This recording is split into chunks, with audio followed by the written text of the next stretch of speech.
안녕하세요. 생생법률쇼 진행을 맡은 김유리입니다. 법과 친해지는 제법 좋은 방법 생생법률쇼. 오늘도 크고 작은 법률 문제로 어려움을 겪고 있는 여러분들을 위한 법률 상담은 물론이고요. 세상을 들썩이게 하는 이슈들을 법적으로 풀어보는 시사법률 토크까지 준비되어 있습니다. 법률과 관련해서 궁금한 내용 있으신 분들은 상담 전화 02557-8295번으로 연락 주시거나 법률방송 홈페이지에 접속 후에 법률 상담에 문의 남겨주세요. 그리고 아래 하단으로 나가는 메일로도 상담 문의 받고 있습니다. 각 분야의 전문 변호사가 무료로 성심성의껏 상담 도와드리니까 많은 참여 바라고요. 또한 이 방송은 유튜브 통해서도 실시간으로 함께 방송되고 있습니다. 많은 시청 부탁드리고 유튜브 통한 소통 창구도 열어두겠습니다. 네, 그럼 오늘 도움 주실 변호사님 소개해 드릴게요. 법무법인 주한의 송득범 변호사 자리하셨습니다. 안녕하세요. 안녕하세요. 안녕하십니까. 법무법인 주한의 송득범 변호사입니다. 네, 오늘도 정말 똑 부러지는 유익한 상담 기대해 보도록 하겠습니다. 네. 자, 그러면 오늘 어떤 상담이 접수가 됐는지 미리 살펴보고 올까요? 보행자 신호에 우회전하다가 충돌 사고. 제멋대로인 임차인 쫓아내려면 남자친구 어머니의 무서운 권유. 권리금도 못 받았는데 나가래요. 네, 이렇게 다양한 분야의 상담이 접수가 됐는데요. 잠시 후 어떤 해결책이 나올지 끝까지 지켜봐 주시면 많은 도움 되지 않을까 싶어요. 여러분은 지금 생생법률쇼와 함께하고 계십니다. 쉽사리 해결되지 않는 법률 문제를 끌어안고 있다면 지금 생생법률쇼와 함께하시죠. 법률 고민이 해결되는 가장 쉬운 방법을 소개해 드릴게요. 첫째, 02-557-8295로 전화를 한다. 둘째, 법률방송 홈페이지에 접속해서 법률상담 게시판에 문의를 남긴다. 셋째, 지금 화면에 나오고 있는 이메일 주소로 사연과 연락처를 보낸다. 생생법률쇼가 자랑하는 각 분야의 전문 변호사가 여러분의 더부룩한 속을 뻥 뚫어드립니다. 속 시원한 스파클링 상담 프로그램 생생법률쇼. 지금 바로 전화 주세요. 네, 생생법률쇼 오늘의 첫 순서는 지금 가장 뜨거운 이슈를 살펴보고 그와 함께 아직 통과되지 못한 법안을 들여다보는 법률 인사 시간입니다. 송 변호사님, 오늘은 어떤 주제를 가지고 오셨는지요? 네, 오늘은 앞으로 이제 귀추가 주목되는 노후 공공임대주택 정비에 관한 특별법에 관해 이야기해 보려 합니다. 정말 많은 분들이 좀 관심을 갖고 있는 네. 법안이 아닐까 싶은데 자세히 한번 들여다볼게요. 네, 장기 공공임대주택이 30년 또는 50년 이상 거주할 목적으로 국가 또는 지방자치단체의 재정 및 주택도시기금을 지원받아서 건설한 주택을 말하는데요. 1980년대부터 짓기 시작한 영구임대주택이랑 그리고 국민임대주택 단지의 경우는 이미 50년 가까이 지나서 노후화가 심각한 수준입니다. 현재 서울의 재건축년 한 30년이 지난 노후 공공임대주택은 18,000가구에 달하고요. 2027년에는 33,000가구로 불어나서 향후 4년간 2배 수준으로 치솟는다고 예상하고 있습니다. 또한 향후 20년 내에는 재건축 연한이 도래하는 노후 공공임대주택이 총 23개 단지 11만 8,000가구에 달한다고 합니다. 예, 좀 공공임대주택에 대해서 설명을 네. 해주셨는데 상당히 양이 많습니다. 많은 네. 양이에요. 자, 최근에 이 법안이 이슈가 되고 있는 또 특별한 이유가 있다면서요? 네, 1990년대 이후에 택지 개발 사업이랑 정비 사업 등을 통해서 건설된 공공임대주택의 노후화가 점차 가속화되고 있고요. 이에 따라 이들을 체계적이고 효율적으로 정비할 필요성이 매우 높아진 상황입니다.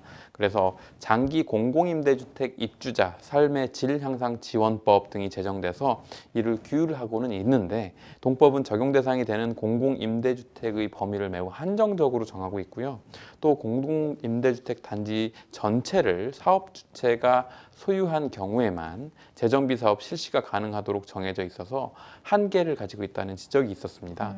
또한 공공임대주택에 관한 일반법에 해당하는 공공주택특별법은 건설과 매입에 관해서만 규정하고 있을 뿐이고 노후화된 공공임대주택의 정비에 관해서는 규율하고 있지 않은 상황이었습니다. 이에 노후화된 공공임대주택의 재정비 사업을 통합적이고 실효성 있게 추진하기 위한 법률적인 수단을 마련하고 그 과정에서 다양한 권리관계, 개발 여건에 따른 공공자산의 효율적인 활용이라든지 공공사업 주체에 의한 신속한 추진을 위해서는 체계적인 특별법이 필요하다는 논의에 따라 제정 논의가 이루어지고 있습니다.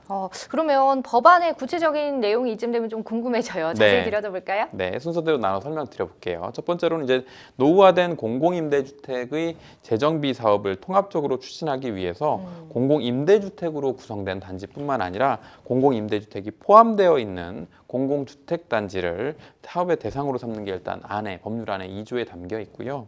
또 다음으로는 사업 주체가 공공임대주택 단지 전체를 소유하고 있는 경우에는 공공주택 정비지구 지정을 제한할 때 공공주택 정비사업계획의 승인을 포함해서 제한할 수 있도록 해서 신속한 추진을 도모하고 있는 게 해당 법률안의 7조에도 담겨 있고, 다음으로는 사업 제한자를 사업 시행자로 우선 지정해서 사업 추진 의지가 높은 사업 주체를 지원하고 사업이 조속히 추진될 수 있도록 한다는 게 15조에도 담겨 있고요. 네, 다음으로는 공공주택 임대사업의 정비사업의 신속한 추진과 효율성 확보를 위해서는 공공주택 정비사업 계획의 승인 시 통합심의를 거치도록 하는 안이 이제 16조에 담겨 있고, 공공주택 정비사업 시의 고밀동 개발을 허용하기 위해서 건축 기준에 대한 특례를 부여한 것도 이제 19조에 담겨 있고요.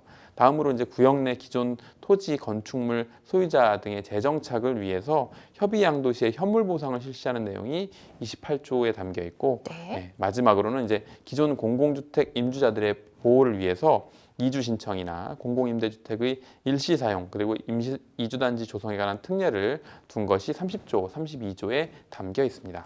꽤 많은 내용이 담겨 있네요. 네, 자, 구체적으로 맞습니다. 저희가 면밀히 좀 살펴봤습니다. 네. 지난달부터 이 법안과 관련해서 논의가 시작됐다고 제가 알고 있는데 노후시설 개선에 대한 의견도 좀 나오고 있다고요? 네, 맞습니다. 국회 의안정보 시스템에 따르면 노후 장기 공공임대주택 정비 규제 완화와 관련된 법안의 발의가 여러 개 이어지고 있는데요. 4월 11일에 더불어민주당 이소영 의원이 발의한 내용에 따르면 리모델링, 수도 전기 등 유지 보수 기간을 확대하는 내용을 담고 있는 장기 공공임대주택 입주자 삶의 질 향상 지원법 개정안을 대표 발의하기도 했고요. 국토부 장관은 장기 임대주택 입주자 삶의 질 향상을 위해서 시설을 노후화로 인한 유지 보수에 관한 사항 등이 포함된 기본 계획을 5년마다 수립하고 시행하도록 하는 내용이 담겨 있기도 했습니다.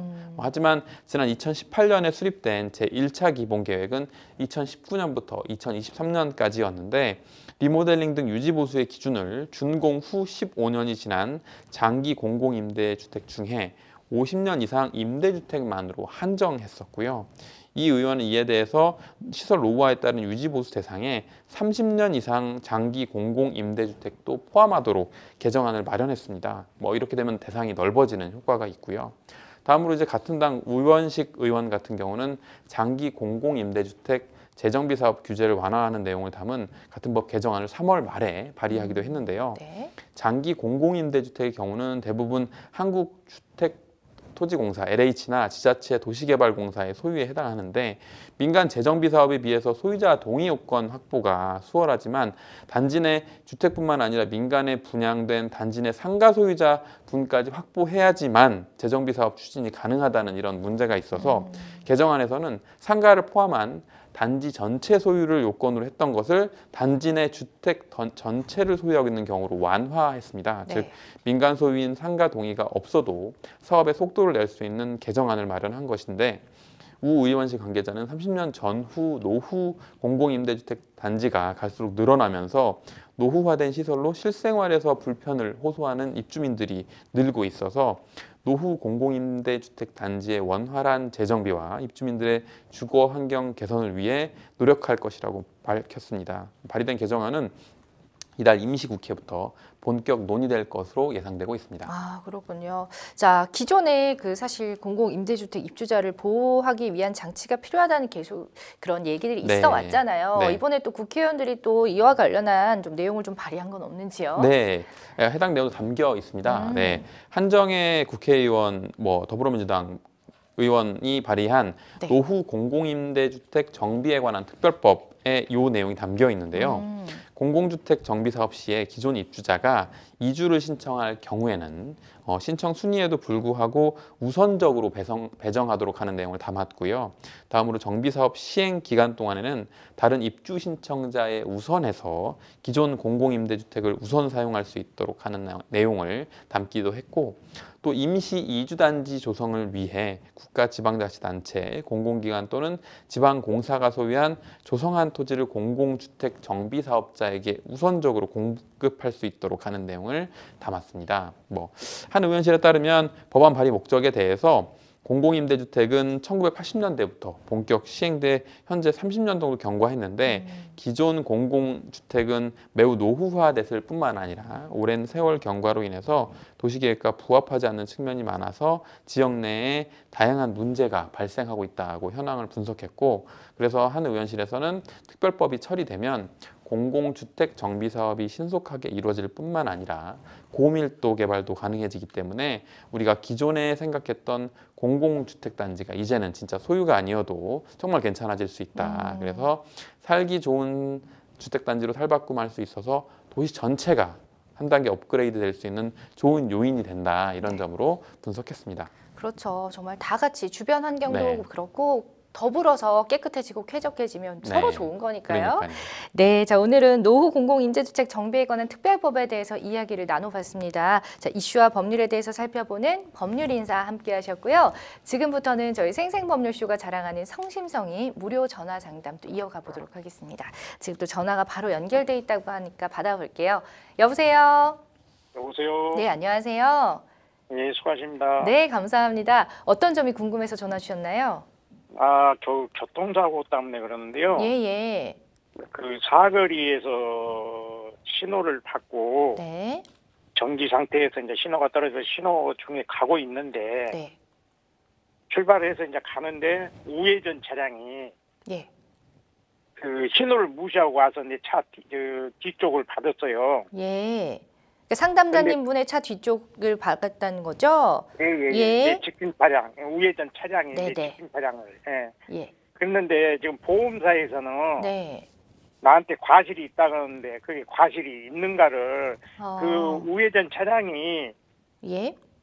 횡단보도 그 적색 신호 시에 우회전을 했거든요. 이제 네. 그 블랙박스를 보니까 계속 멈추지 않고 바퀴가 계속 굴렀어요.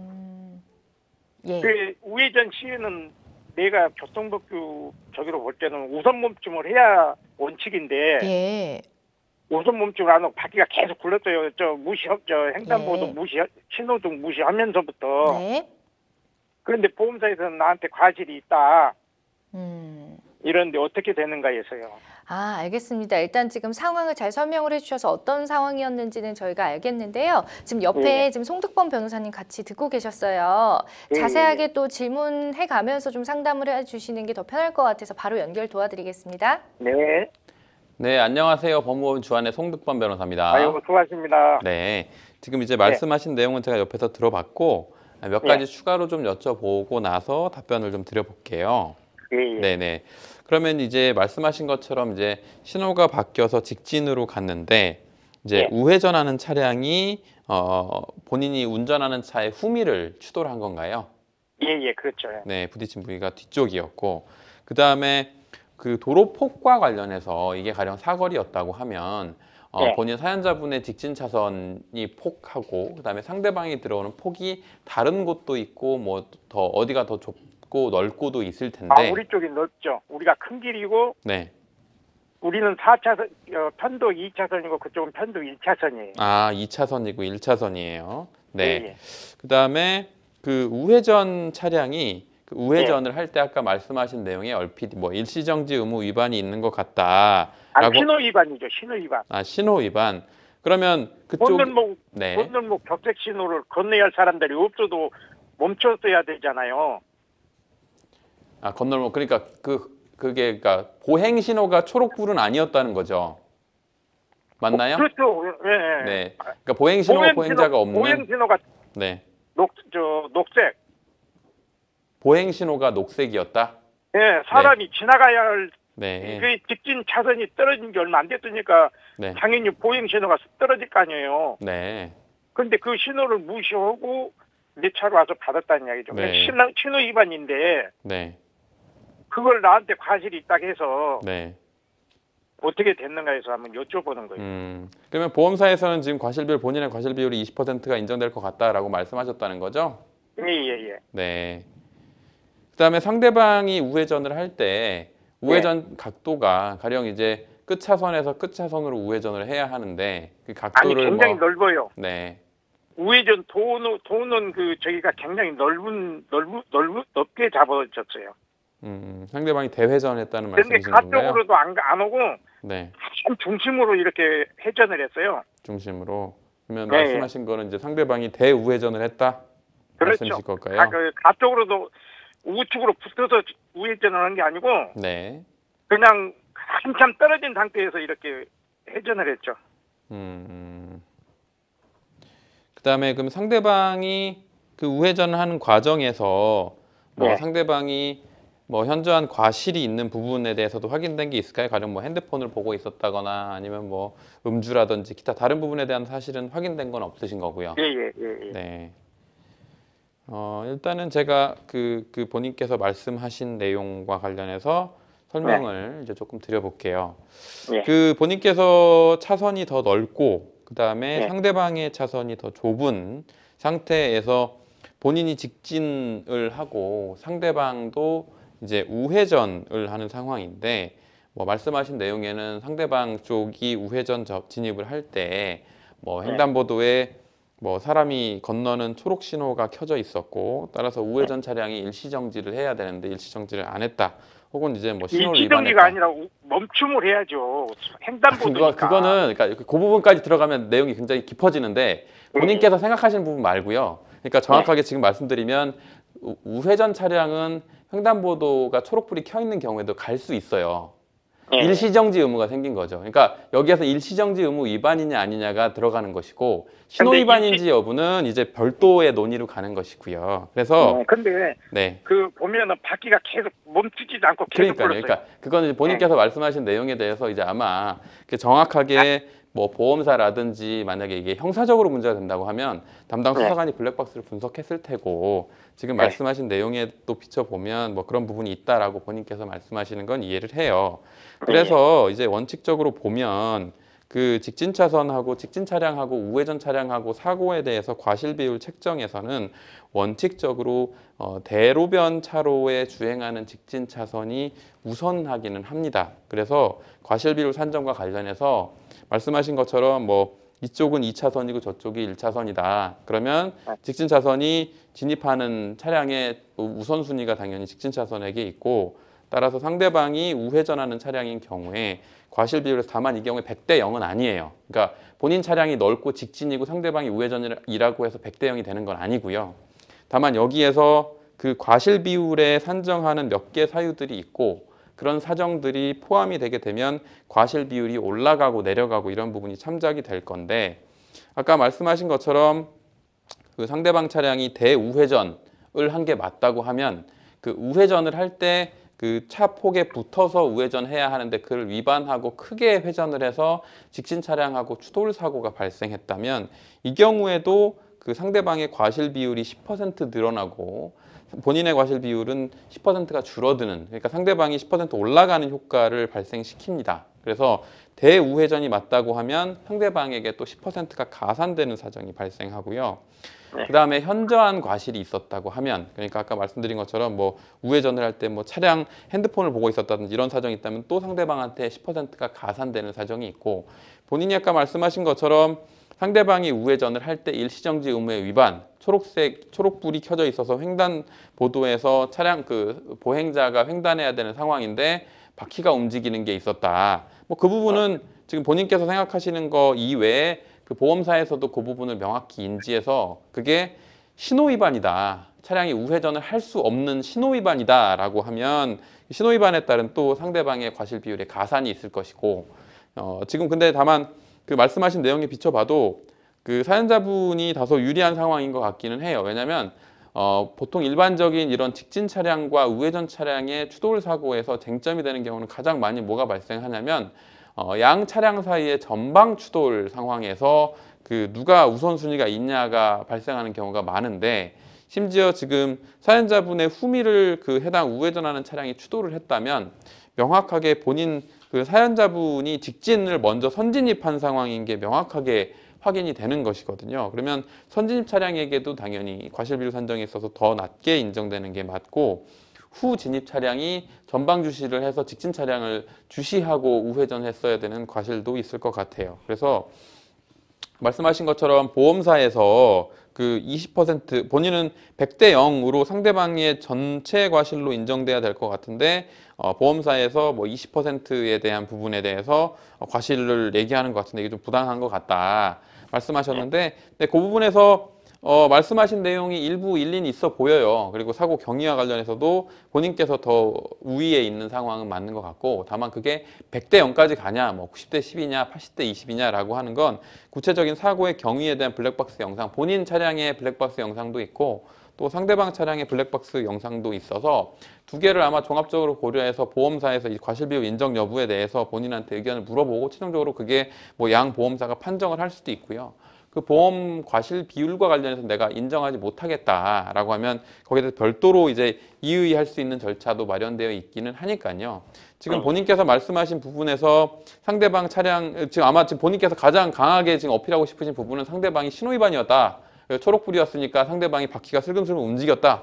그래서 지금 들어왔다라고 하는 부분에 대해서 이제 신호위반이라고 하는 부분을 강하게 말씀 주시고 싶은 것 같고, 그 부분은 이제 보험사에다가 아마 뭐 그 블랙박스 영상 제출하시고 보험사에서 뭐 80대 20이다 얘기했을 때 이미 말씀을 하셨을 것 같긴 한데. 블랙박스는 그게 안 나와가지고요. 네. 제가 그 앞에 그 상가 건물 네. 그 CCTV로 해서 확인을 그 했어요. 네. CCTV 그 영상 네. 그 저거를. 뭐가 안 나왔다고요? 블랙박스가 없었다고요? 블랙박스가 양쪽에 있었는데 네. 그 바퀴 굴른 것도 안 보였고 네. 그 신호 그 횡단보도 신호도 안 보였고 네. 이제 내 거에만 그 맞은편 쪽으로 내가 직진을 했으니까 신호가 떨어지니까 한쪽은 보일 거 아니에요. 네. 그것만 그날 바람이 많이 불어가지고 네. 그 뭐 깃발을 그 시에서 뭐 무슨 깃발을 세워놨는데 네. 깃발이 판단기래 가지고 그 뭐지 횡단보도 그 신호등을 덮었더라고요 보니까. 네. 그래서 그것 이제 그런 거를 이제 처음에는 모르고 이제 저걸 했다가 네. 내가 너무 억울해 가지고 네. 병원에 입원했다가 이제 네. 나와서 네. 그 상가 보니까 그 위치에 가서 보니까 그 상가에가 이 CCTV가 하나 그쪽으로 뻗어져 갖고 있더라고요. 네. 내가 그래서 그 사장님한테 부탁해가지고 네. 그걸 이제 영상을 내가 채택을 했죠. 네. 그랬더니 신호 위반하면서 슬슬 그냥 이렇게 우측으로 우측 가장자로 붙은 것도 아니고 네. 그냥 낮게 먹어가지고 저쪽 차선 그 가까이 쪽으로 해가지고 내 차를 이렇게 저기 했더라고요 보니까. 그래서 지금 저쪽 보험사에서는 나보고 합의를 줬는데 내가 과실 적어도 안 떨어졌는데 나는 못 오겠다는데 내가 네. 합의를 해줄 수도 없잖아요. 네. 그래서 내가 이의 신청을 하려고 법원에다가 네. 지금 그러면 이렇게 있는 상태인데 마치 이 방송을 보고 한번 이렇게 해봤습니다. 네, 어떤 취지인지는 이해를 했어요. 그러니까 사연자분께서는 양측 차량의 블랙박스 영상으로는 상대방 차량의 신호위반 사실이 잘 명확히 드러나지 않았고 본인께서 이제 직접 그 외적인 증거까지 확보해서 상대방의 그 위반 사실에 대한 증거까지 확보했으니까 그거를 토대로 해서 지금 뭐 보험사에서 80대 20으로 적당 합의하자라고 요청 온 거에 대해서 동의를 못 하겠고 그거에 대해서 다투고 싶다는 말씀이신 거잖아요. 네. 네, 어떤 상황이신지는 이해를 했고 그 부분에 대해서 차분히 어쨌건 본인 추가로 보험사가 갖고 있는 증거 이외에 추가적인 증거를 확보하셔서 하신 상태니까 그거를 뭐 말씀하신 것처럼 이의신청 절차 등에서 제출하시고 이와 관련해서 그렇기 때문에 나는 이제 20%의 과실도 인정할 수 없고 100% 상대방의 과실이다 라는 부분을 차분히 한번 뭐 소명해 주시면 거기에 대해 최종적인 판정이 내려질 것 같아요. 말씀하신 것처럼 근데 우리 보험사에서 내가 그 영상을 이제 그 채택을 했다. 그러니까 이제 우리 보험사에서 그걸 좀 나한테 보내달라 해서 보내줬거든요. 네. 근데 이제 아직은 그 이후로 지금 상대방 우리 보험사에서 연락이 없고 상대방 보험사에서도 연락이 지금 없어요. 네.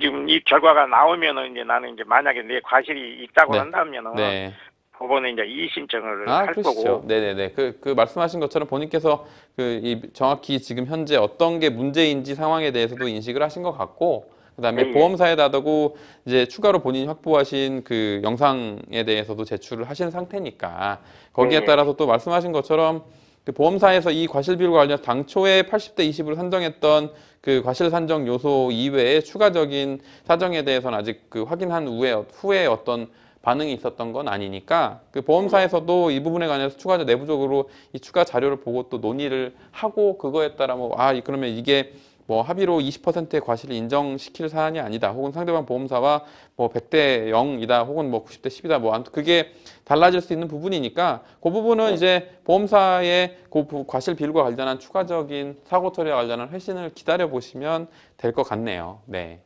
예. 네네네. 내가 이제 참고로 네. 89년대 이와 같은 비슷한 사고가 있었는데 그때는 네. 내가 100% 저거 해가지고 네. 보험사에서 그때 한번 저기 했었거든요. 네.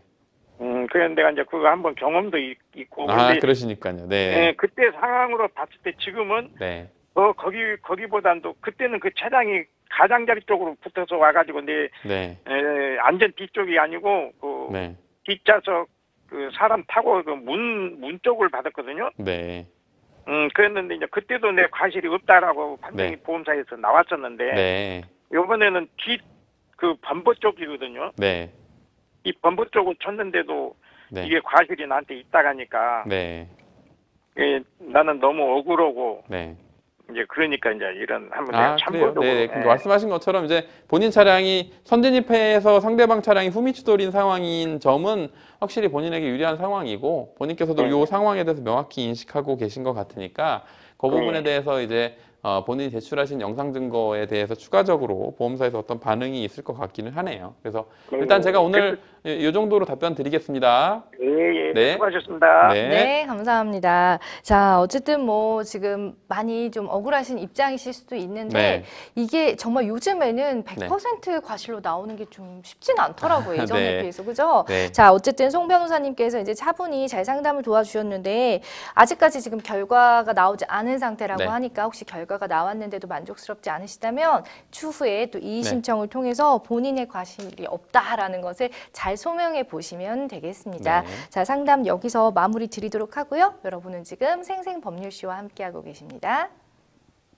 쉽사리 해결되지 않는 법률 문제를 끌어안고 있다면 지금 생생법률쇼와 함께하시죠. 법률 고민이 해결되는 가장 쉬운 방법을 소개해 드릴게요. 첫째, 02-557-8295로 전화를 한다. 둘째, 법률방송 홈페이지에 접속해서 법률상담 게시판에 문의를 남긴다. 셋째, 지금 화면에 나오고 있는 이메일 주소로 사연과 연락처를 보낸다.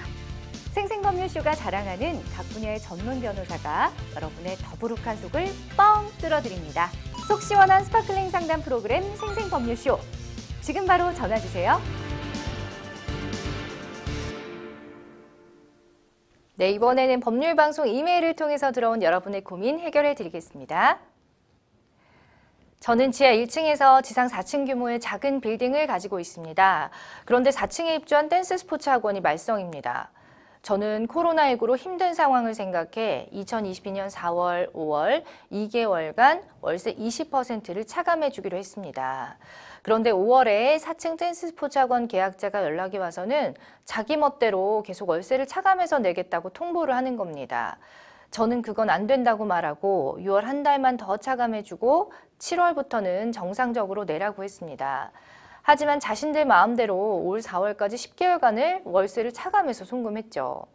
문제는 더 있습니다. 댄스 스포츠 학원의 실장이라는 남자가 각 층 세입자들하고 계속 시비가 붙는 겁니다. 모든 세입자들이 4층 때문에 힘들다 하소연 중이고요. 1층 계단 입구 배너 간판도 4층 본인들 거 말고는 입구에 못 세우게 하고 본인 눈에 거슬리는 것은 일방적인 지적에 욕설까지 기본적으로 대화가 안 됩니다. 최근엔 1층 계단 입구에 스피커를 달아서 트로트 음악을 하루 종일 틀어놓아서 다른 세입자들이 영업이 힘들다고 항의도 하고 경찰까지 부르는 소동도 있었습니다. 다른 층 세입자들도 4층 때문에 영업을 하기가 힘들어서 나가야 될 것 같다는 연락까지 해왔습니다. 그래서 저는 4층 계약자에게 스피커를 떼고 원상복귀하라고 문자를 보냈는데 답장도 안 합니다. 다른 세입자들을 위해서라도 4층 세입자를 꼭 내보내고 싶습니다. 내보낼 수 있을까요? 라는 지금 사연을 보내주셨는데 가장 중요한 게 지금 계약 기간이 언제까지인지가 나와 있지가 않네요. 지금 사연에. 그게 키포인트였는데 네. 말씀이죠. 네. 그랬지만 어쨌든 저희가 이 내용을 바탕으로 상담을 좀 해보도록 하겠습니다. 네. 일단은 굉장히 지금 빌딩을 갖고 계시다는 걸로 저의 부러움을 사셨었는데 네. 있다 보니까 굉장히 머리가 아파지더라고요. 네. 진짜 골치 많이 아프실 것 같아요. 자, 이렇게 좀 난감한 상황에 처해 있는 임대분들의 상담 많아요? 실제로 어때요? 네, 보통은 뭐 임대인의 뭐 일반적인 주장으로 뭐 이제 임차인들이 피해 입은 내용에 대해서 언론에 보도되는 경우가 많은데 이에 못지않게 이제 임차인의 행동으로 인해서 고통받는 임대인분들도 많이 계시고 난감한 상황에 처한 임대인의 상담도 많은 편입니다. 그렇겠죠, 아무래도. 네. 자, 근데 문제는 자진해서 임대료까지 깎아주셨는데 이렇게 임차인이 막무가내로 10개월 동안이나 차감된 돈으로 차임을 지급했다는 건데 이러한 이유로 임차인과의 계약을 해지할 수가 있는지 여부가 궁금합니다. 네, 상가건물임대차 보호법 제10조의 8에 따르면 차임의 연체가 3기에 달하는 때 임대차 계약을 해지할 수 있다고 정하고 있습니다. 사연에 보면 이제 합의에 따라서 일시적으로 20%를 감액해 주었는데 일방적으로 주장하면서 감액된 금액을 입금한 건 효력이 인정되진 않고요. 뭐 수치적으로 보자면 10개월이라고 하면 이미 2개월분, 그러니까 20%였으니까요. 200%니까 이제 2개월분에 해당한 연체 상태로 볼 수 있고 추가적으로 이제 만약 1개월도 추가로 연체한다 그러면 해지권이 발생할 것으로 보이고요. 참고로 이제 상가건물 임대차 보호법 10조의 9에서는 코로나로 인한 특례가 규정되어 있었는데 2020년 9월부터 2021년 3월까지 코로나로 인한 경제 상황을 말했기 때문에 사연자분에서는 2022년 4월, 5월, 6월 이후의 내용이기 때문에 여기에는 해당하지 않아서 해지권이 발생하고 있는 누적되고 있는 상황으로 보입니다. 그러면은 뭐 충분히 이것만으로도 사유가 네, 일단 사유는 이제 누적되고 있는 것 같아요. 쌓이고 있습니다. 네. 자, 그런데 여기에 더불어서 이제 더 큰 문제가 4층에 있는 그 임차인 때문에 다른 층의 임차인들이 또 피해를 보고 있는 상황이잖아요. 이런 이유로도 계약을 해지할 수 있을까요? 네. 일단 기본적으로는 상가건물임대차 보호법은 상가 임차인이 해당 계약 기간 동안 안정적으로 영업하는 걸 보호해주는 상대적인 약자를 보호해주는 법률이거든요. 그래서 해지 사유가 이제 비교적 제한적으로 정해져 있고 그 사유에 대해서만 인정하는 편인데 뭐 앞서 말씀드린 2개월 연체 이후에 1개월 추가 연체까지 있다. 그러면 당연히 해지권이 발생할 것이고 4층 임차인의 어떤 행동으로 인해서 다른 임차인들의 피해까지 발생해서 계약을 더 이상 유지할 수 없는 사정이 있다라고 한다고 하면 이건 이제 별도의 민사소송에서 계약의 해지 사유 여부가 좀 다퉈질 것으로 보이고요. 다만 이제 여기에서 만약에 최초 임대차 계약서에 이와 같은 사항을 미리 예정하고 해지권을 유보해뒀다면 그 약정 해지권에 기한 해지는 가능할 것 같습니다. 근데 참 이게 사연으로만 보자면은 지금 임대인이 지금 문제점이 한두 가지가 아니거든요. 자, 임대인의 원상복구 요구에 불응하는 막무가내 임차인에 대해서 또 임대차 계약에 대한 갱신을 거절하는 방법으로 이 계약을 종료시킬 수 있는 방법이 있을지 실제로 궁금합니다. 상가건물임대차보호법 제10조는 아까 말씀드린 것처럼 임차인의 갱신 요구권을 약자에게 보호해주는 취지입니다. 다만 앞서 말씀드린 것처럼 특정한 사유들에 해당하면 갱신에 대한 거절 사유도 명확히 정하고 있는데요. 3기에 이르도록 차임을 연체한 경우가 대표적으로 계약갱신에 대한 거절의 정당한 사유로 보고 또 8호에서는 임차인으로서 의무를 현저히 위반하거나 임대차를 계속하기 어려운 중대한 사정이 있는 경우에는 갱신을 거절할 수 있다. 정당한 사유다라고 보고 있기 때문에 사안에서 이제 다른 임차인에게도 무리를 일으키고 또 공용 부분에도 이제 스피커를 설치하는 등 이런 원상복구 의무 위반 등은 8호에 따른 계약갱신 거절권으로 개인적으로는 포섭시킬 가능성이 있어 보입니다.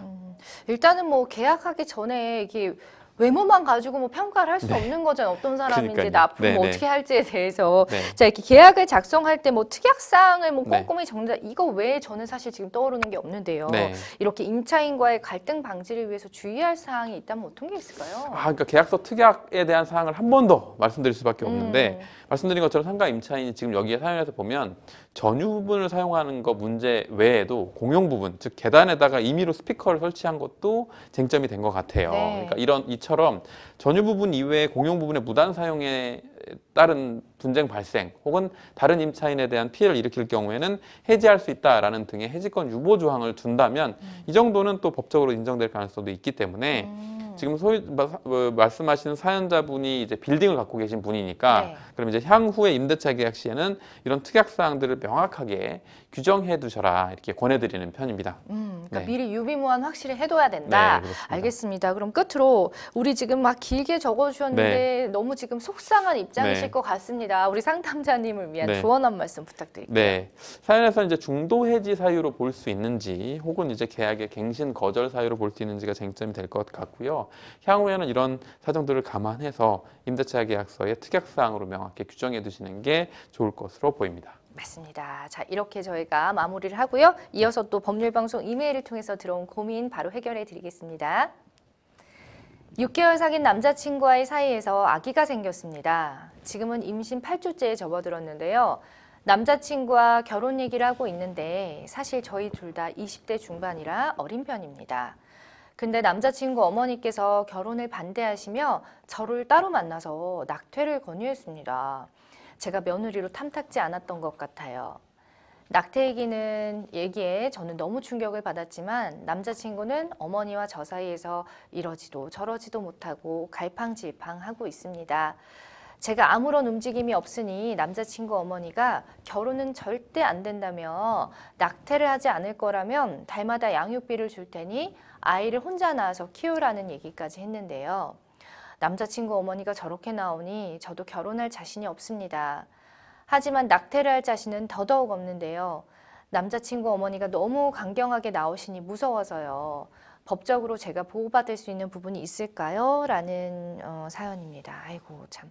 일단 정말 축복받을 할 임신인데 이게 원치 않게 또 하다 보니까 한쪽에서 낙태를 요구하는 경우가 있습니다. 네. 또 왕왕 있죠. 네. 자, 당사자가 아닌 부모의 요구가 발생하는 경우 저는 드라마에서 봤지만 네. 실제로도 분명 발생할 거라고 네, 생각합니다. 맞습니다. 예. 그 연인 간에 제대로 준비가 안 된 상태에서 임신이 돼서 이제 당사자 사이에 분쟁이 벌어지기도 하고 또 이제 당사자들이 나이가 상대적으로 어린 경우에는 네. 부모님들이 개입하는 경우도 심심치 않게 벌어지는 경우입니다. 아무래도 그렇겠죠. 네. 근데 변호사님, 우리나라는 이 과거에 낙태죄 헌법 불합치 결정이 나왔고 네. 2년 전부터는 낙태를 처벌할 수가 지금 없게 된 거 맞나요? 네, 예. 맞습니다. 헌법재판소가 형법 제269조 1항, 제270조 1항 낙태죄와 관련한 조항의 위헌 여부를 판단해달라고 산부인과 의사가 냈던 헌법 소원, 그다음에 뭐 위헌 법률 심판 제청 사건에서 네. 재판관 4분께서 헌법 불합치, 그다음에 3분이 단순 위헌, 2명의 합헌 의견에 따라서 과반수인 헌법 불합치 결정을 선고했는데요. 당시 판결 선고 당시에 그 2020년 12월 31일까지 국회에서 법을 개정해라라고 주문을 했는데 예. 국회에서 해당 법률이 개정되지 않았기 때문에 2021년 1월 1일부터는 낙태죄 조항이 효력이 상실된 상태입니다. 그러니까 네. 2년 전부터는 낙태가 더 이상 불법이 아닌 네, 걸로 된 맞습니다. 거라고 보면 되겠는데 네. 자, 혹시 낙태를 권유하거나 종용하는 것과 관련해서 네. 적용되는 혐의는 따로 없는 건가요? 그러면? 이전 같은 경우에 낙태죄 본죄가 있었기 때문에 그 본죄에 대한 교사범, 형법 31조에 따른 교사범이나 32조에 따른 종범, 방조범에 의거해서 네. 낙태를 종용하거나 방조한 사람을 낙태 교사죄 또는 낙태 방조죄로도 처벌할 수 있었는데 예. 현재는 낙태죄 자체가 이제 상실된 상태이기 때문에 이 역시도 처벌할 수는 없고요. 다만 이제 형법 제 324조에서 폭행 또는 협박으로 사람의 권리 행사를 방해하거나 의무 없는 일을 하게 한 자는 5년 이하의 징역, 즉 강요죄를 처벌하고 있기 때문에 따라서 임신 중단에 이르는 과정에서 물리적인 폭행이나 뭐 협박이 있었는지에 따라서 강요죄 성립 여부는 인정될 가능성이 남아 있습니다. 아, 강요죄 정도는 성립 가능성도 네. 있다라고 네, 보시면 맞습니다. 되겠고, 자, 또한 남자친구 어머니께서 만약에 낙태를 하지 않을 거라면 네. 다달이 양육비를 줄 테니까 혼자 나와서 키워라 이런 얘기를 하셨다고 사연에 네. 나와 있는데요. 네. 혼외자 양육비라는 게 또 따로 있는 건가요? 별도로 뭐 혼인외자의 양육비 기준이 있지는 않지만 네, 원칙적으로 혼인 중의자와 혼인 외의자의 혈연에 따른 차이만 있을 뿐 대우의 차이는 없기 때문에 네. 만약에 혼인 외의자에 대해서 친자라고 하는 게 인정이 된다면 뭐 인지 등에 의해서 인정된다면 양육비 같은 경우는 가정법원에 정한 양육비 산정 기준표가 있고 그 금액에 따라 양육비 액수가 법에 따라 정해질 수는 있습니다. 법에 따라서. 네. 자, 만약에 이분이 이제 용기를 내서 혼자 나와서 키웠는데 차후에 이별한 남자친구 측에서 아예 친권을 요구할 네. 수도 있는 건지 궁금합니다. 그래서 이제 친권의 발생은 혈연으로 정해지기 때문에 이 지금 남자친구의 아이라는 사실이 확인된다, 네. 인지나 인지청구 등에 의해서 확인된다면 미성년자인 자녀가 이제 성년이 되면 친권을 주장한다는 건 있을 수 없고 미성년인 자녀인 상태에서는 공동친권, 본인도 아버지로서 친권을 주장할 가능성도 있기는 합니다. 아, 네. 미성년, 아이가 미성년일 때는 네. 공동의 친권 요구할 가능성도 네, 있다고 맞습니다. 말씀해 주셨습니다. 네. 아, 어려운 상황에 처한 자신이 법적으로 좀 보호받을 수 있는 부분이 있을지 물어보셨거든요, 끝으로. 네. 이 부분에 대한 답변 좀 들어보죠. 네, 사연자의 사연을 가만히 보다 보니까 여기서 남자친구의 부모님에 대한 얘기는 나오는데 네. 본인 부모님에 대한 얘기는 안 나왔어요. 예, 그래서 예. 이제 만약에 부모님 계시다면 부모님께도 이런 부분은 혼자서 고민할 게 아니라 당연히 가족들과 함께 상의해야 되는 부분이고요. 네. 또 만약에 이제 도움받을 가족이 없는 상황이다, 현실적으로 어떤 이유로 그렇다고 하면 전문가의 도움이 필요하다고 하면 우리 사회에서 이제 미혼모 보호시설 같은 것들도 있고 따라서 본인이 출산 여부를 결정하는 것도 출산 후에 미혼모가 되는 것 말고도 법적으로 도움받을 수 있는 절차가 마련되어 있기 때문에 제도적인 지원, 미혼모 보호시설 등에서 상담을 받고 법적으로 좀 보호받는 절차를 강구해 보시는 게 어떨까 이런 네. 말씀드립니다. 네. 자, 맞습니다. 자, 끝으로 우리 상담자분을 위한 조언 한 말씀 하면서 이번 사연 마무리할게요. 그 임신 20대 중반이면 성년이시기는 해요. 근데 상대적으로 이제 뭐 소득이 발생해서 사회적으로 안정된 상태는 아닐 수 있고 그 부분 때문에 이제 더 고민하시는 것 같아요. 그래서 임신 사실 자체를 숨긴 상태에서 어떤 문제를 해결하기는 어려워 보이니까 가족들하고도 함께 상의를 하시고 말씀드린 것처럼 필요하다면 전문가와도 이제 도움을 받아서 제도적인 도움을 받으시는 게 좋을 것 같습니다. 네, 맞습니다. 무엇이 또 본인과 아이를 위해서 가장 좋은 방법인지를 정말 신중하게 고민하시면 좋을 것 같습니다. 자, 이번에도 법률방송 이메일을 통해 들어온 고민 해결해 드리겠습니다. 저는 상가를 임차해 음식점을 운영하고 있습니다. 상가 계약 기간은 1년이었지만 그 후 12년 동안 임대차 계약은 묵시적으로 갱신되었습니다. 그런데 최근 바뀐 상가 소유주가 임대차 계약 기간이 끝나면 상가에서 나가달라고 통보했습니다. 그래서 저는 새로운 임차인을 구해 권리금을 5천만 원 받기로 하고 새로운 임차인을 상가 소유자에게 주선했는데요. 상가 소유자는 자신이 상가에서 샌드위치 가게를 운영할 계획이라며 제가 주선한 사람과 임대차 계약을 거절했습니다. 그러다 보니 저는 새 상가 소유자의 계약 거절로 새로운 임차인으로부터 권리금 5천만 원을 받을 기회를 놓쳐버렸고 상가 소유자는 계약 기간이 만료되자 무조건 상가를 비우라고 합니다. 저는 권리금도 받지 못한 채 이대로 상가에서 쫓겨날 수밖에 없는 건가요? 라는 사연 주셨습니다. 이렇게 사연을 보니까 사실 양쪽 입장이 다 이해는 됩니다. 임차인이 계약갱신을 요구할 수 있는 걸로 사실 알고 있는데 임대인이 거절하면은 지금 12년 동안 계속해서 묵시적으로 계약을 해온 상태잖아요. 더 이상 계약갱신을 요구할 수가 없는 건가요? 네, 이 사연자분 내용에는 몇 가지 쟁점이 이제 섞여 있는데요. 우선 임대인이 나가달라고 통보하는 경우에도 상가건물 임대차 보호법에 따른 계약 갱신 요구권이 있을 경우에는 계약을 갱신해달라 이렇게 요구할 수 있는 권리가 있습니다. 그러나 이제 사연에서는 갱신을 통해서 이미 12년을 영업하신 상황이라 상가 건물 임대차 보호법은 10년까지 보호되기 때문에 계약 갱신 요구권은 소멸되신 상황으로 보입니다. 그렇군요. 자, 그렇다면은 이제 뭐 지금 임대인에게 유리한 입장이기는 한 것 같이 보여요. 자, 권리금을 받기 위해서 또 임차인을 주선하셨다고 나와 있는데요. 상가 임대인이 본인이 장사를 하겠다면서 이제 안 된다 네. 거절하셨잖아요. 임대인 본인이 영업을 이유로 계약을 거절해도 되는 건가요, 법적으로? 네, 그래서 본인이 임대인이 내가 장사를 하겠다라는 이유로 임차인에게 비워달라라고 요구하는 게 네. 그럼 상가건물임대차보호법에서 정한 정당한 사유에 해당하냐가 네. 쟁점이 될 텐데요. 맞아요. 주선한 임차인이 이제 보증금 또는 월세를 낼 자력이 없는 사람이라든지 예. 아니면 해당 임차 목적물을 1년 6개월 이상 영리 목적으로 사용하지 않은 상황이라든지 혹은 임대인이 선택한 신규 임차인이 권리금 계약을 체결하고 권리금을 지급한 경우 이런 경우는 정당한 사유로 보는데 임대인이 직접 영업을 하겠다는 사정은 정당한 사유로 볼 수 없습니다. 이게 네. 정당한 사유로 볼 수 없군요. 네. 그러면은 이제 무작정 지금 나가라는 네. 상황이니까 지금 네. 많이 당황스러우실 것 같습니다. 네. 여러 가지로. 네. 임차인은 그럼 이 경우에 억울하게 지금 5천만 원을 못 받고 그냥 네. 나가야 되는 상황인 건가요? 뭐 어쩔 수가 없나요? 네, 여기서 이제 한 번 더 제가 네. 이제 앞서 짚었던 걸 한 번 더 짚어드려야 될 것 같은데 네. 사연에서 이미 이제 12년이 경과했고 계약 갱신 요구권은 없으신 상황이거든요. 그렇죠. 그러면 계약 갱신 요구권이 있는 기간에만 권리금이 보호되냐가 문제가 되는데 네. 이와 관련해서 대법원이 명시적으로 판결한 예가 있는데 예. 네, 계약갱신 요구권과 권리금 해소 조항은 입법 취지가 다르고 또 전체 임대차 기간이 지나도 임차인이 형성한 고객이나 거래처나 신용 같은 재산적 가치는 여전히 유지되기 때문에 예. 그래서 임차인의 권리금 회수를 보장할 필요성이 있다는 이유로 기간이 지나도 권리금 회수 보호를 인정하고 있습니다. 따라서 사안에서 비록 12년이 지났으나 계약이 끝나기 전에 권리금 회수를 위한 절차를 진행하셨기 때문에 정당한 권리가 권리금 회수를 위한 정당한 권리가 인정되시는 상황입니다. 네. 지금 계속 엎치락 뒤치락 하고 네, 있습니다. 어쨌든 맞습니다. 지금은 네. 또 우리 임대인에게 조금 네. 유리한 상황인 것 네, 같은데 네, 임차인에게. 네, 네, 임차인에게 네. 맞아요. 자, 임대인의 계약 거절로 권리금을 해소할 수 있는 기회가 박탈될 경우에 네. 임대인을 상대로 이 손해배상을 청구할 수가 있는지 이게 가능한지 궁금해요. 네, 임대인이 계약을 거절해서 본인은 권리금 회수를 못했다라고 하면 네. 손해배상 청구권이 인정이 됩니다. 이 경우에 손해배상액은 신규 임차인이 지급하기로 했던 권리금하고 임대차를 종료할 당시에 시세에 따른 권리금 중에 낮은 금액을 넘지 못한다라고 정하고 있습니다. 따라서 권리금 회수 방해를 이유로 손해배상 청구도 가능합니다.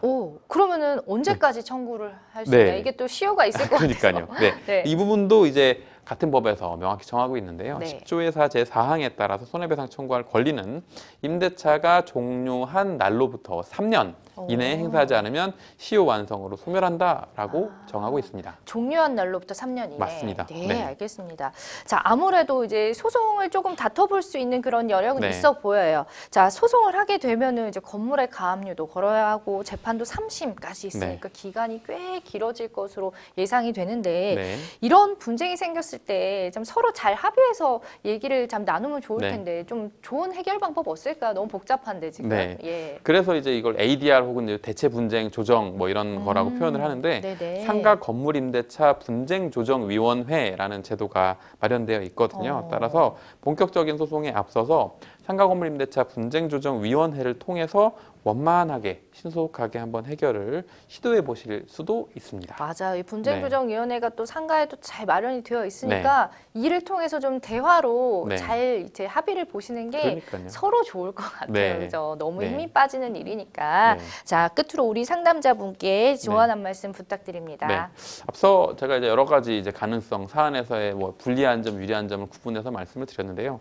이런 점을 다 종합적으로 고려하셔서 권리금 회수 방해를 이유로 한 손해배상 절차도 마련되어 있고 이에 따른 그에 앞서서 조정 절차도 있으니까 이런 식으로 구제 조치를 강구하시기를 권해드립니다. 맞습니다. 지금 사연 마지막에 이제 질문이 네. 핵심이었잖아요. 저는 권리금을 받지 못한 채 이대로 상가에서 쫓겨나는 건가요? 아닙니다. 그건 또 네. 아니다라고 우리 네. 송덕범 변호사님 원하는 답변 어쨌든 해주셨어요. 네. 그와 더불어서 이제 뭐 유리한 점, 불리한 점에 대해서 쭉 나열을 해주셨으니까 이 상담을 토대로 좀 심도 있는 고민을 해보시고 결정을 하시면 좋을 것 같습니다. 그 전에 제일 좋은 건 대화로서 네, 원만하게 맞습니다. 합의하는 거겠죠? 네.